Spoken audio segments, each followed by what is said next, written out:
I just wanna let it go for tonight. That would be the best therapy for me. All the crazy shit I did tonight, those would be the best memories. I just wanna let it go for tonight. So hello everyone, this is the Sports Show podcast, and today we're joined with Tommy McCarthy. How are you, mate? All good. Thanks for having me. Yep, thanks a lot. So first, before we get into the boxing, I'll ask a wee question. If you could have a dinner party with 3 people, who would it be?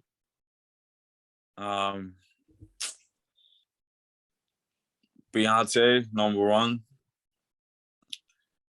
Snoop Dogg. And Usain Bolt. And your music and Music lover. Class. So we'll get it straight into the boxing then. What do you do to start the boxing? I started boxing at 12. Right. Okay. So just when I went in the first year. Right. What got you into that then? It was always just I always was a boxing fan, like, and then I've been doing a wee bit of kickboxing when I was younger. Right. Okay. And I just always wanted to box, and then I was always big for my age, so I thought I would have been fighting people older, no, because the size of me. But then, my daddy was working with Seamus Deeds, who was a coach in Oliver Plunkett, and he explained what way boxing worked, and he brought me down to a club, and then I was just fell in love with it. Yeah, brilliant. So did you always want to go pro then once you got into boxing? Yeah, see, no joke. Let's say from the first day, I said I want to be a professional boxer. I had no interest in the Olympics or anything like that. I just wanted to be world champion as a pro. So it was always I'm not even saying, like, from the first day, my whole goal was to become a professional world champion. Yeah. So then you won bronze then at the 2008 Youth World Championships in Mexico then. How was that? How was that to be one of your first really competitions that you won? First major ones, yeah. Yeah. To be honest, I was a wee bit disappointed because I knew I was capable of getting a gold, and in the way I got beaten in the semi-final by Russia, and I was winning the fight until the last round. I let it slip, so I was a wee bit gutted. But when I got home, everyone was buzzing. So it was a show that I knew I was as good as what I thought it was. And then I was just 17. I just turned 18 when I came home, so I was actually thinking about, right, I've done well here on the world scene as an amateur. I'll go pro now, but I decided to stay on for now. Yeah. Did you obviously going over at a young age? Were you ever like sort of not really scared, but like sort of under pressure that you were in a country so far away? Oh, well, it was in Mexico, so, and as I say, like, I was 17 at the time, so I'd been traveling away with the Ireland team from I was 14, and we've been going everywhere, like, so it wasn't a new experience going away. And then the group of lads who went on that team, we were all, really good friends, and we're all bonded. So, Tyrone McKenna is my best mate, and he was on the team. Tyrone McCullough was on the team. Rory Dalton was on the team. So it was the fellas from Tyrone McCullough's from Derry, but Tyrone McKenna and Rory Dalton from Belfast, and then the rest of the lads we've been going away with him loads. So it wasn't like as if we were lonely. Yeah. So it was real comfortable, like, and we were all just having a brilliant experience. Yeah. And then we'll move on then. As you were saying, you always wanted to go pro. What was the feeling like whenever you finally went pro? It was weird, like, because I was just coming off, a brilliant year as an amateur, and then the world rankings had come out, and I'd finished in the top 10 at 91 for my weight. And then I was speaking with a guy who had been sponsoring me for that year, and then would agree to same pro. And then I signed the contract and all, and then I got cold feet. I was like, no, I want to stay amateur for an RV. And he was he was sound enough to say, you know what, that's okay, no problem. So I was Pat McGee, and then I don't know if you remember, there was a boxing company in America called Greenbloods, and Right, okay. Tyrone McKenna and Anthony Kikati and John Joe Nevin and Ray Ginley had all signed with him, and they were all my mates, like, and they says about me, they wanted to sign me, and they were throwing mad money at everyone. So I was like, this is great. I'm gonna get out to America here with my mates and live the American dream. So I signed with Emmons, and then there was a whole big. It was all like a bluff, and there was no money or anything. So then, I had to wait. I had to go and see a solicitor to get that contract, get me out of that contract. Well, the contract was void anyway, and then I had to go back to Pat McGee and see if he would sign me. And he says, "Oh yeah, no problem." So it wasn't like a smooth road turning pro. But then once we got it all cleared up, and I was loving it. Then it was just, everything what I wanted. No vest and all, and just Yeah. it was brilliant.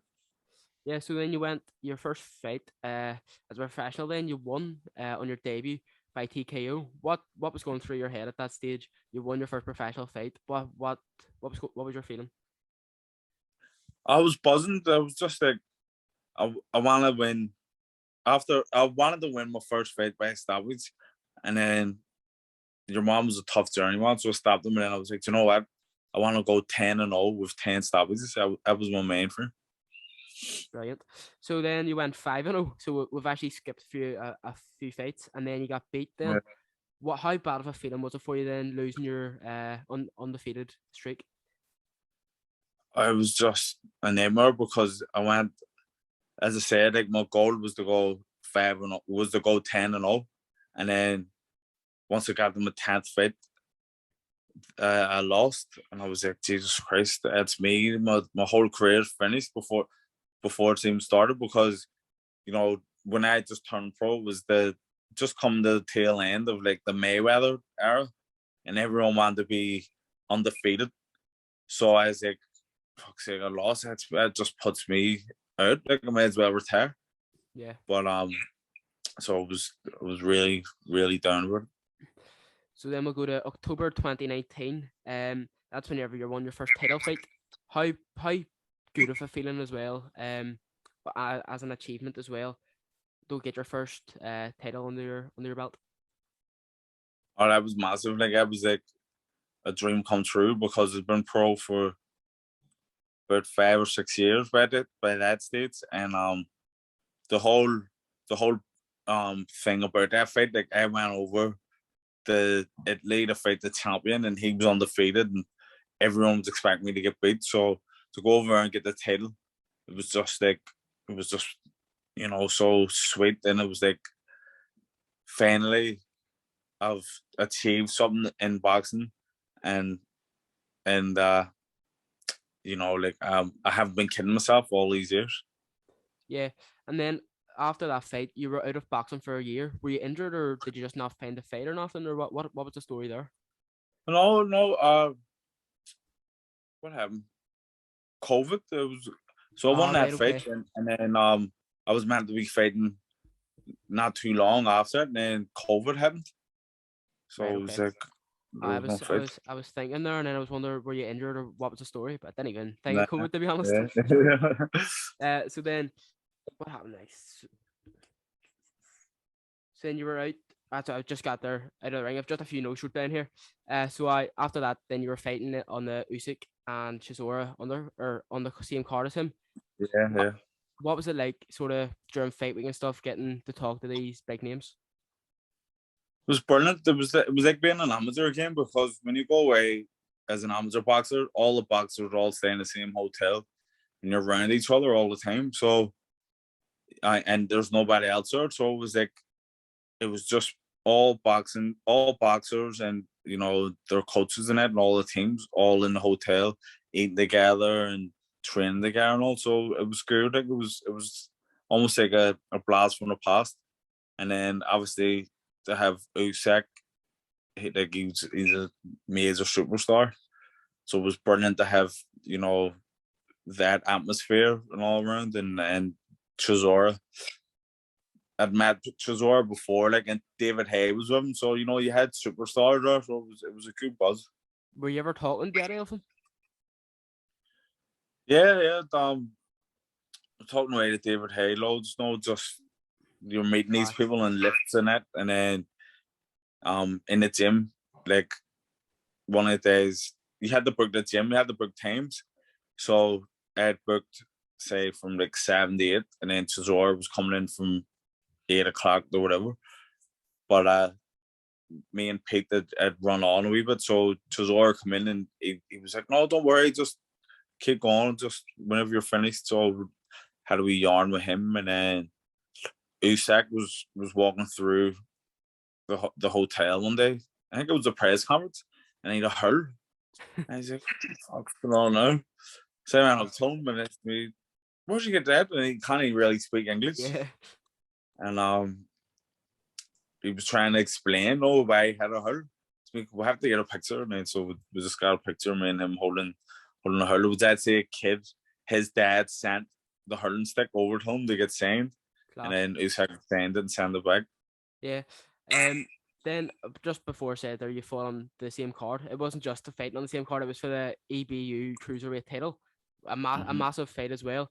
How was it then to secure that belt? I was even bigger than the winning the WBC International, like, because the European, the EBU European belt it's a major title. Yep. And you know, it's so prestigious to win. So I was absolutely buzzing. And in the camp, like 2 weeks before the fight, I broke my hand. But I was like, "There's no way I'm pulling out this fight, because if I pull it, I'll never get this opportunity again." So I was so buzzing with myself, even, you know, like I won the European title with one hand. That's the way I felt, and I was just not happy with it. Then you defended your title in Manchester. Then what after that fight? What did you want next? Because you already defended your title. Did you want an even bigger fight?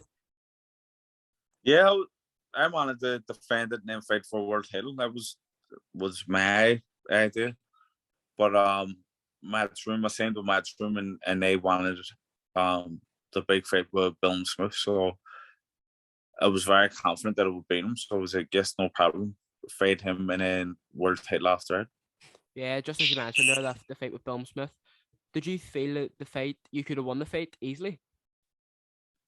Yeah, before, like, I didn't think he was up to much. I knew he was big and strong in it, but I thought, you know, I would be able to take him into deep water and you know, he would fold. But then when I boxed him, he showed, you know, like he had good heart and determination and all. And I didn't use all my boxing skills. Like, I was being a wee bit too macho in the fight, which made it so close. So, you know, I let myself down a wee bit with a performance.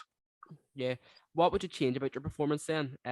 Was it your training camp, or did you have a good training camp before it? No, I had a brilliant camp. Everything went brilliant. It was just more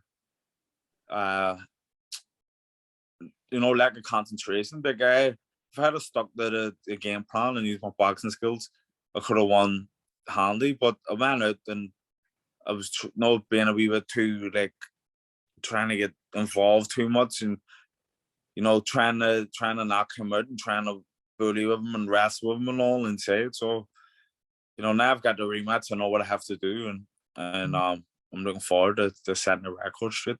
Yeah, and just again, as you said there, your upcoming fight in March next month with Bill Smith to regain your titles.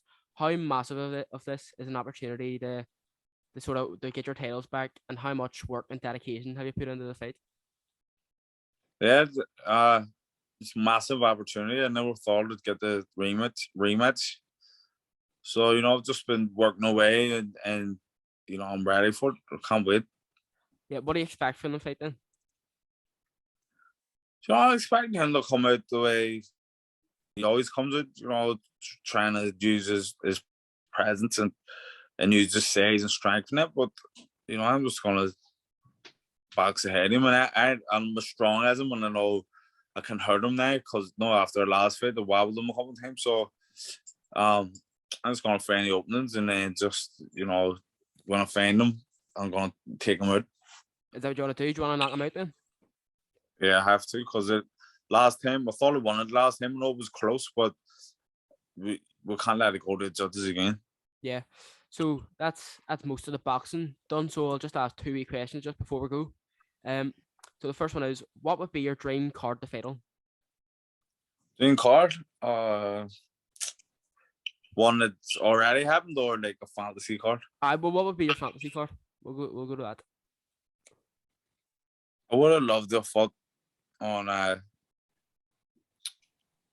Ali, Joe Fraser. I would have been in Madison Square Garden. Brilliant. You know, So then the next one is, where would you be your ideal place to box?